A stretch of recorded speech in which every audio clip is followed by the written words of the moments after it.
Hello friends, स्वागत है आपका होम ट्यूशन चैनल पे। दोस्तों, जैसा कि आप जानते हैं कि दिल्ली पुलिस के एग्जाम में अब सिर्फ 15 दिन का ही टाइम बाकी रह गया है, तो ऐसे में भी ये जानना बहुत ज़्यादा जरूरी हो जाता है कि इन आखिरी के दिनों में कैसे पढ़ा जाए, क्या पढ़ा जाए कि सिलेक्शन के दावे को पक्का किया जा सके। तो दोस्तों, आपको गाइडेंस करने के लिए हम आपको ये वीडियो दे रहे हैं कि आखिरी के 15 दिनों में आपको कैसे पढ़ना है कि अपना सिलेक्शन है वो पक्का कर सके। ठीक है, तो वीडियो का बिल्कुल ध्यान से और अंत तक देखना बहुत ज़्यादा जरूरी है। कोई भी पॉइंट आपका मिस यहाँ पे नहीं होना चाहिए दोस्तों। ठीक है, तो वीडियो स्टार्ट करने से पहले इतना कहना चाहूंगा, वीडियो को लाइक कर दीजिए, शेयर करके, और अगर आपने चैनल को सब्सक्राइब नहीं किया है तो सब्सक्राइब जरूर करें दोस्तों। ठीक है, तो चलिए शुरू करते हैं। तो दोस्तों, यहाँ पे मैं 3 पॉइंट पे बात करने वाला हूं। सबसे पहला है टाइम मैनेजमेंट, दूसरा है आपका सिलेक्टिव स्टडी, और तीसरा है मॉक दोस्तों। ठीक है, तो एक एक पॉइंट को ध्यान से समझते हैं कि करना क्या है। सबसे पहले टाइम मैनेजमेंट। टाइम मैनेजमेंट का मतलब क्या है दोस्तों? जो आपने लापरवाही 3 से 4 महीने में बरती है वो आपको अब यहां पे अप्लाई करनी है। अप्लाई करने का मतलब यह है कि पहले अगर आपने 3 से 4 घंटे स्टडी की है तो अब आपको कम से कम 8 से 10 घंटे पढ़ना पड़ेगा, क्योंकि 15 दिनों में वही पढ़ना है जो एक बच्चा पिछले 6 महीने से पढ़ता आ रहा है। बात आई समझ में? तो अगर आपको उसको बराबर कंपटीशन देना है, जो लगातार 6 महीने से पढ़ रहा है 3-3 घंटे, आप 15 दिनों में 3-3 घंटे के एग्जाम को क्रैक नहीं कर सकते। बात आ गई समझ में? आपको उससे डबल तिगुना आपको मेहनत करनी पड़ेगी, तब आप उसके लेवल में आ सकते हैं। बात आ गई समझ में दोस्तों? तो यहां पे टाइम मैनेजमेंट का मतलब मेरा यही है कि आपको अपना जो टाइम है स्टडी का वो बढ़ाना पड़ेगा। 15 दिनों में वो कर जाइए जो आपने आज तक नहीं किया दोस्तों, क्योंकि ये 15 दिन है ना, ये बहुत ज्यादा महत्वपूर्ण है। आपकी जिंदगी के सबसे महत्वपूर्ण 15 दिन साबित होने वाले हैं। जो बच्चा इन 15 दिनों में पढ़ लेगा, दिन रात एक कर देगा, सिलेक्शन ले जाएगा, आराम से पूरी जिंदगी को जिएगा, बिल्कुल शाही नौकरी, ड्रीम जॉब के साथ। अपने एक होता है जॉब को पाना, एक होता है ड्रीम जॉब को पाना, दोनों में जमीन आसमान का फर्क है। तो दिल्ली पुलिस बहुत ज्यादा लोगों की ड्रीम जॉब होती है। तो अगर आप ड्रीम जॉब को पाना चाहते हैं तो आपको अब कड़ी से कड़ी मेहनत करनी ही पड़ेगी दोस्तों। ठीक है, अब आप 2 घंटे 3 घंटे पढ़ के इस एग्जाम को क्रैक नहीं कर सकते। सुबह उठिए 6 बजे से शाम के 6 बजे तक लगातार पढ़ते रहिए, बीच बीच में आधा घंटे का आराम करते रहिए। ऐसा नहीं कि पूरे दिन आप बैठे रहें, लेकिन सुबह 6 से शाम के 6 बजे तक आपको पढ़ना ही पड़ेगा। यानी लगभग 8 से 10 घंटे तो आपको अब पढ़ना ही पड़ेगा दोस्तों। क्यों? क्योंकि जो बच्चा 6 महीने से पढ़ रहा है वो लगभग सिलेबस अपना कवर भी कर चुका है, रिवाइज भी कर चुका है, प्रैक्टिस भी कर चुका है। वही काम आपको 15 दिनों में करना है, तो सिलेबस तो कम से कम कंप्लीट करेंगे ना। ठीक है, और थोड़ा सा प्रैक्टिस भी करेंगे, तो टाइम आपको यहां पे ज्यादा इन्वेस्ट करना पड़ेगा। बात आ गई समझ में? तो पहली चीज यही है टाइम मैनेजमेंट। ठीक है दोस्तों, दूसरा यह है कि बहुत सारे बच्चों का सवाल यह था कि सर 15 दिनों में क्या एग्जाम क्रैक हो सकता है? तो मेरा जवाब है बिल्कुल हो सकता है, लेकिन आपको सिंसियर तरीके से, बिल्कुल सीरियस तरीके से आपको यह पढ़ना पड़ेगा, और कॉन्फिडेंट रहना बहुत ज्यादा जरूरी है। अब होता क्या है, बहुत सारे बच्चे आपने ऐसे भी देखेंगे 6 महीने से 7 महीने से बहुत बढ़िया स्टडी वो कर रहे हैं, लेकिन जैसे जैसे एग्जाम पास आता है ना, कॉन्फिडेंस उनका लूज होता चला जाता है कि पता नहीं क्या आ जाएगा, पता नहीं क्या पूछ लिया जाएगा, मेरे से होगा कि नहीं होगा। वो सारा जो पढ़ा है ना उन्होंने 6 महीने में, वो सारा वो भूल जाते हैं दोस्तों। तो सबसे बड़ी चीज ये है कि जो 15 दिन का डर है ना, ये डर नहीं होना चाहिए। 15 दिन बहुत होते हैं दोस्तों, लेकिन जो डर आपके अंदर अगर बैठ गया तो फिर आप कुछ नहीं कर सकते, चाहे कितना ही पढ़ लो। बात आएगी समझ में? तो डरना नहीं है, कॉन्फिडेंट रहना है कि भाई मैंने जो पढ़ लिया है वो 100% है, वहीं से अगर क्वेश्चन बनेगा तो मैं कर लूंगा। ये आपके दिमाग में होना चाहिए कि जो मैंने पढ़ा है बिल्कुल अच्छा पढ़ा है, वहां से अगर क्वेश्चन बनता है तो वो मेरा गलत नहीं होगा भाई। तो कॉन्फिडेंस रहिए, डरने की आवश्यकता क्या है इसमें? डरोगे तो बहुत सारा यहां से खो दोगे दोस्तों। पहली चीज तो ये है, बहुत ज्यादा इंपॉर्टेंट है, ये डरना नहीं है, कॉन्फिडेंट रहना है। अब बात करते हैं सिलेक्टिव स्टडी। तो what is the meaning of selective study? जैसे मान लीजिए मैं मैथ की बात करता हूं, तो मैथ में आपने परसेंटेज है, प्रॉफिट लॉस है, टाइम वर्क है, टाइम डिस्टेंस है, ठीक है, औसत है, ये कुछ ऐसे टॉपिक है जो आप बार बार पढ़ते हैं। जब भी आपसे मैथ पढ़ने के लिए कहा जाएगा किसी भी टीचर से, आओ खुद पढ़ेंगे, तो आप कहां से शुरुआत करते हैं? आप परसेंटेज से शुरुआत करते हैं, या फिर आप समय और कार्य से शुरुआत करते हैं। तो ये जो कुछ टॉपिक हैं जो आपको आते हैं, आपको पता है कि ये टॉपिक जैसे परसेंटेज है, मैंने 20 बार पढ़ लिया अपनी जिंदगी में। ठीक है, तो आपको अब ये टाइम ये नहीं है कि आप उन्हीं टॉपिक से शुरुआत करोगे। तो अगर इन्हीं टॉपिक से आप शुरुआत करोगे तो 15 दिन में तो यही टॉपिक कर पाओगे जो आपने पहले पढ़ लिए हैं। बात है कि समझ में। तो आपको सेलेक्टिव स्टडी का मतलब यही है कि आपको इन टॉपिक्स को नेगलेक्ट कीजिए, जो आपको टॉपिक आता है और जो आपने पढ़ लिया है ऑलरेडी उसको टच करने की आवश्यकता नहीं है। बस कॉन्फिडेंट रहिए कि यहां से परसेंटेज से अगर कोई क्वेश्चन बनेगा तो वो मेरा गलत नहीं होगा, उस टॉपिक को छोड़िए। जिस टॉपिक को आपने टाइम नहीं दिया, जैसे आपको पता है नंबर सिस्टम मैंने पढ़ तो लिया, लेकिन वहां से कुछ सवाल ऐसे हैं जो मुझे नहीं आते, तो केवल 19 सवालों की आपको वीडियो देखनी, 19 सवालों के कंसेप्ट आपको क्लियर करने हैं। ऐसा नहीं कि पूरा का पूरा नंबर सिस्टम मैं देख रहा हूं, नहीं भाई। जैसे मान लीजिए 2/3, 3/4, 5/7, ये भिन्न में सबसे बड़ी और सबसे छोटी निकालना आता है, तो ये सवाल आपको आते हैं तो मत पढ़िए। जो चीज आपको नहीं आती है, जैसे मान लीजिए मेंसुरेशन है, मेंसुरेशन में आपको पता है कि थोड़ा सा यार सस्पेंस है, थोड़ा सा कम समझ में आता है, तो मेंसुरेशन को देखिए। अब आप परसेंटेज को लगे हुए, परसेंटेज पढ़ने का टाइम नहीं है दोस्तों। सेलेक्टिव स्टडी का मतलब यही है कि जो टॉपिक आपको नहीं आते हैं उनको टाइम दीजिए, क्योंकि जो टॉपिक आपको आते हैं वहां से तो आप सही कर ही लेंगे, जो नहीं आते हैं उनको करके अपनी पॉसिबिलिटी जो सिलेक्शन की है उसको बढ़ाइए। इसी प्रकार जीके में बात करते हैं। आपको देखो जीके पढ़ने के दो तरीके हैं, या तो आप ब्रीफ तौर पर पूरी की पूरी जीके पढ़ लीजिए, या फिर कुछ टॉपिक ऐसे जिनको आप पक्का कर लीजिए। ब्रीफ तौर का मतलब क्या है, आप पूरी लूसेंट को पढ़ के चले जाइए, 2 बार पढ़ लीजिए ब्रीफ तौर पर। उससे क्या मिलेगा? कुछ नहीं मिलेगा। पूरा का पूरा पढ़ा लिखा है वो सारा गफड़चोत हो जाएगा, सब कुछ मिक्स हो जाएगा। बात आगे समझ में। और एक तरीका क्या है कि भाई हिस्ट्री है उसको मैं पक्का कर लेता हूं, 3-4 दिन पढ़ूंगा हिस्ट्री को बढ़िया अच्छे से, थ्योरेटिकल भी प्रैक्टिस भी करूंगा, यहां से कोई क्वेश्चन बनेगा तो गलत नहीं होगा। पॉलिटी से भी ऐसा पढ़िए कि बराबर, मतलब जबरदस्त पढ़ना है कि यहां से अगर क्वेश्चन बनता है तो मेरा गलत नहीं होगा। और इनको भी पढ़ने का तरीका है। जब आप हिस्ट्री पढ़ने बैठेंगे आपको पता है यार सिंधु घाटी सभ्यता में जिंदगी में बिना कितनी बार पढ़ चुका हूं, छोड़ दीजिए। मौर्य साम्राज्य आपको पता है, गुप्त साम्राज्य आपको आता है, लेकिन दक्षिण भारत के जो साम्राज्य है वो आपको नहीं आते तो उनको पढ़िए। मध्यकालीन भारत आपने थोड़ा कम पढ़ा है तो उसको पढ़िए, ठीक है। आधुनिक भारत आपने कम पढ़ा है थोड़ा सा तो उसको पढ़िए, क्योंकि यहां से क्वेश्चन ज्यादा आएंगे।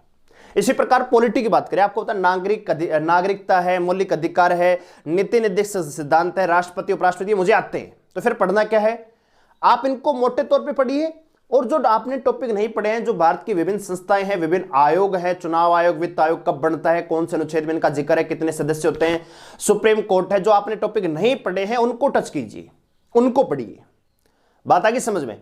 तो जो टॉपिक आपको आते हैं तो वो तो आप कर ही लेंगे, लेकिन जो नहीं आते हैं उनको भी तैयार कीजिए, ठीक है। और हिस्ट्री, पॉलिटी, ज्योग्राफी, इन तीनों सब्जेक्ट को ऐसा कर लीजिए कि यहां से अगर क्वेश्चन बनता है तो गलत नहीं होना चाहिए, ठीक है। एक तो है भाई पूरा ही मैं पढ़ रहा हूं, वन लीनियर पढ़ रहा हूं, बस पढ़ रहा हूं पूरी लूसेंट, बोला जी मैंने 2 बार पढ़ ली, कुछ नहीं होने वाला, क्योंकि उसी लूसेंट से क्वेश्चन बनेंगे और वही आप नहीं कर पाएंगे। एक तरीका है कि सब्जेक्ट को पक्का कर लीजिए। पॉलिटी को बोला पक्का कर लिया, नागरिकता, मौलिक अधिकार, कुछ भी पूछ लो, बेसिक क्वेश्चन आएंगे वो देखते ही आप टिक कर देंगे। ब्रीफ तौर पे पढ़ोगे तो कंफ्यूज रहोगे, और कंफ्यूज रहोगे तो सवाल को गलत करके आओगे। इसलिए कंफ्यूजन में रहने से अच्छा है कि उस टॉपिक को, सब्जेक्ट को आप पक्का कर लीजिए। आपको पता फिजिक्स से प्रकाश है, लाइट है, जैसे साउंड है, इनसे क्वेश्चन बनेगा ही बनेगा, तो ये टॉपिक पक्का कीजिए। बायोलॉजी को अच्छे से अच्छे पढ़ कीजिए। देखो आपने ये चीज पढ़ी होगी कि 10 किताबों को एक बार पढ़ने से अच्छा है एक किताब को 10 बार पढ़ना चाहिए। तो ये टाइम वही है कि एक ही टॉपिक को, एक ही सब्जेक्ट को बार बार पढ़ा जाए, जीके पे विशेषकर, क्योंकि यहां से क्वेश्चन बनेगा ही बनेगा। आपको पता है हिस्ट्री से क्वेश्चन आएगा ही आएगा, तो गलत नहीं होना चाहिए। बात आ गई समझ में। आप पूरी पढ़ रहे, उससे अच्छा है कि यहां से क्वेश्चन, आपको पता है पॉलिटी से पता है 50 क्वेश्चन के जो जीके आने वाली है, अकेले पॉलिटिकल से कम 4 से 5 क्वेश्चन आपको मिलेंगे। अब एक बच्चा है जो 5 में से 2 सही करके आ रहा है, एक बच्चा है 5 में से 4 सही करके आ रहा है, कौन सा ज्यादा रहेगा? 4 वाला सही रहेगा ना। तो 4 वाला वही है जिसने पॉलिटी को अच्छे से पढ़ा है, 2 वाला वही है जिसने पूरी लूसेंट को 4 बार पढ़ा है। कोई फायदा नहीं है, आप पॉलिटी को 4 बार पढ़िए कि कोई क्वेश्चन बनेगा तो गलत नहीं होगा, ठीक है। अब बात आती है यहां पे करंट अफेयर की। तो करंट अफेयर को देखो, मेरा जो मानना है, पर्सनल ओपिनियन है, वो ये है कि आपको मंथ वाइज करंट अफेयर पढ़नी चाहिए। कई बच्चे क्या करते हैं, जनवरी से लेकर नवंबर तक की पूरी करंट अफेयर आज ही पढ़ूंगा भाई, मैं पढ़ तो ली पर कुछ नहीं आएगा। उससे अच्छा है कि आज आप एक काम कीजिए, आप जनवरी की पूरे जनवरी मंथ की करंट अफेयर को मैराथन क्लास के दौर पर देख लीजिए। आप यूट्यूब पे सर्च कीजिए मैराथन क्लास जनवरी करंट अफेयर, आपको बहुत सारे वीडियो मिल जाएंगे। ठीक है, आप वहां से आज जनवरी को कंप्लीट कीजिए, कल फरवरी को कंप्लीट कीजिए। इस प्रकार आप 15 दिनों में 2 बार करंट अफेयर को रिवाइज करके चले जाएंगे। अगर आप पूरी करंट अफेयर को एक साथ पढ़ने की कोशिश करेंगे तो आपको कुछ नहीं आएगा। कुछ इंपॉर्टेंट मुद्दे हैं, जो टॉपिक है, उनको अपनी कॉपी में नोट कीजिए कि करंट अफेयर में ये पढ़ना है। जैसे पुरस्कार है, युद्ध अभ्यास है, विभिन्न खेलों की आगामी ट्रॉफियां कहां होंगी, उनके जो वर्ल्ड कप है, चैंपियन ट्रॉफी है, ये कहां पे होंगी। इसी प्रकार राम मंदिर है, धारा 370 है, CAA है, युद्ध अभ्यास है।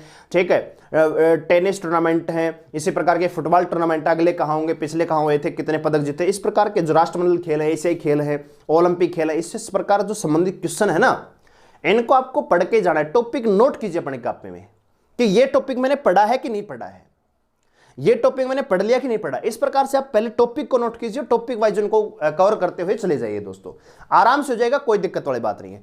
ठीक, वैसे आपको कंप्यूटर में करना, कंप्यूटर में करना क्या है, आपको लूसेंट की जो किताब आती है कंप्यूटर की, बहुत पतली सी किताब आती है, उसको पढ़ लीजिए 2-3 बार, थ्योरी पढ़ लीजिए भाई, 3-3 टॉपिक कर लो। पूरी लूसेंट आज ही पढ़नी जरूरी थोड़ी है, 3 टॉपिक आज कर लो। पहले टॉपिक पढ़ो, क्वेश्चन प्रैक्टिस करो, टॉपिक पढ़ो, क्वेश्चन प्रैक्टिस करो। 3 दिन आप 3 दिन में लूसेंट को कंप्लीट कर लेंगे तो वही लूसेंट आप 5 बार पढ़ जाएंगे, एग्जाम तक आराम से कर लेंगे। 10 क्वेश्चन में कम से कम 7-8 क्वेश्चन तो आप टिक करके आ जाएंगे। बिल्कुल सही दोस्तों, ठीक है। तो ये बहुत ज्यादा इंपॉर्टेंट हो जाता है कि जो चीज आपको आती है उसको छोड़ दीजिए, जो चीज नहीं आती है उसको कंटेस्ट करने का टाइम है। क्योंकि कई बच्चे क्या करते हैं कि जो चीज नहीं आती है ना, जैसे मैथ में मेंसुरेशन बहुत सारे बच्चों को नहीं आता, तो मेंसुरेशन को छोड़ने की कोशिश करते हैं, डरते हैं उससे, पढ़ते ही नहीं है। नहीं, ऐसा नहीं करना है, आप मेंसुरेशन को ही पढ़िए कि अगर क्वेश्चन बनता है तो वहां से मैं कर लूंगा। भाई मेंसुरेशन से मान लीजिए 2 क्वेश्चन आ रहे तो एक तो कम से कम इतना तो पढ़िए कि एक क्वेश्चन तो आप सही करके आओ। एक बच्चा होगा जो 2 में से 2 ही छोड़ के आएगा, तो उससे अच्छा एक करना। बात आ गई समझ में? तो जो टॉपिक आपको नहीं आते हैं वो पढ़िए। अब आते हैं नंबर 3 पॉइंट पे, मॉक टेस्ट। तो दोस्तों मैं पहले भी आपको बता चुका हूं, फिर बता रहा हूं। आपको पता है कि आपका जो एग्जाम है वो कंप्यूटर बेस्ड एग्जाम होगा, ऑनलाइन। अब बहुत सारे बच्चों को आदत नहीं होती, बहुत सारे बच्चे क्या 90% बच्चे मॉक टेस्ट ऑफलाइन ही देते हैं। ऑफलाइन मॉक टेस्ट और ऑनलाइन मॉक टेस्ट में दोस्तों दिन रात का आपको अंतर यहां पे लगेगा, अगर आपकी प्रैक्टिस नहीं है दोस्तों। ठीक है, आप क्वेश्चन ढूंढते रह जाएंगे। एक क्वेश्चन आपको जीके का मिलेगा, फिर मैथ का मिलेगा, फिर रीजनिंग का मिलेगा, फिर आपको जीके का, फिर कंप्यूटर का, फिर मैथ का। इस प्रकार से आपको यह आदत बन जानी चाहिए। तो मैं यहां पे आपको सजेस्ट करना चाहूंगा दिन के 2 मॉक टेस्ट, सुबह उठते ही। कुछ मत पढ़िए, सबसे पहले आप मॉक टेस्ट को अटेम्प्ट कीजिए ऑनलाइन, किसी भी साइट से, बहुत सारी साइट है, जाके ऑनलाइन मॉक टेस्ट को अटेम्प्ट कीजिए। ठीक है, फिक्स टाइम में 90 मिनट का टाइम होता है, उसी में टाइम में आपको मॉक टेस्ट देना है और एनालिसिस कीजिए क्या रैंक आ रही, कितना आपका स्कोर आ रहा है। और एक मॉक टेस्ट आप शाम को दीजिए ऑफलाइन, ताकि आपका कॉन्फिडेंस है वो बना रहे। क्योंकि online mock test, online offline में दोनों में थोड़ा थोड़ा फर्क होता है। ऑफलाइन मॉक टेस्ट आपको कॉन्फिडेंस देगा, ऑनलाइन मॉक टेस्ट आपकी रियल जांच करवाएगा कि यस मुझे कितना आ रहा है, क्या 90 मिनट में। क्योंकि 90 मिनट में जो रिवर्स काउंटिंग स्टार्ट हो जाती है ना, घड़ी चलने लग जाती है, तो वहां से डर पैदा होने लग जाता है, यार टाइम जा रहा है, टाइम जा रहा है। तो वो भी आपका आदत बन जाना चाहिए। जो एग्जाम में जो डर का माहौल रहेगा, वो सारा का सारा डर यहीं पे खत्म कर लीजिए online mock test daily attempt करके दोस्तों। ठीक है, तो यही है मेरा यहाँ पे जो 3 टिप्स आपके लिए है। सबसे पहला है टाइम मैनेजमेंट, दूसरा है सेलेक्टिव स्टडी, जो आपने पढ़ लिया उसको मत पढ़िए, जो नहीं पढ़ा उसको टाइम दीजिए। ठीक है, 10 किताबों को एक बार पढ़ने के बजाय एक किताब को 10 बार पढ़िए। आप चाहो तो लूसेंट को आपके एग्जाम तक कम से कम 4 बार रिवाइज कर सकते हो। ठीक है, अगर आप सुबह पढ़ने बैठो लूसेंट को, तो शाम तक आप हिस्ट्री भी कर लेंगे, पॉलिटी भी कर लेंगे, ज्योग्राफी कर लेंगे, कल आप पूरी साइंस खत्म कर लेंगे।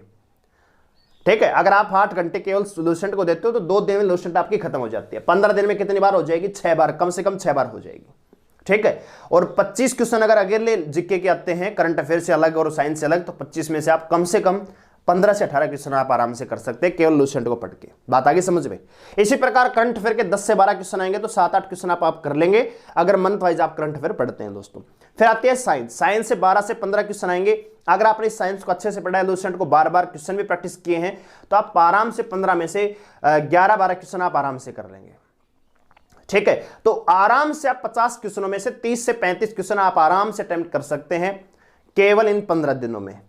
ठीक है, तो सेलेक्टिव स्टडी करना आपका बहुत ज्यादा जरूरी हो जाता है इसमें। और मॉक टेस्ट लगातार देते रहिए, मॉक टेस्ट मत छोड़िए दोस्तों। चाहे कुछ भी मत पढ़ो लेकिन मॉक टेस्ट जरूर दो। ठीक है, तो इन्हीं 3 पॉइंट्स के साथ आज की वीडियो को अंत करते हैं। आपको ये वीडियो कैसी लगी हमें जरूर कमेंट करके बताएं और वीडियो को लाइक करें, शेयर करें और चैनल को सब्सक्राइब करें। मिलते हैं अगले वीडियो में, तब तक के लिए धन्यवाद, गुड बाय।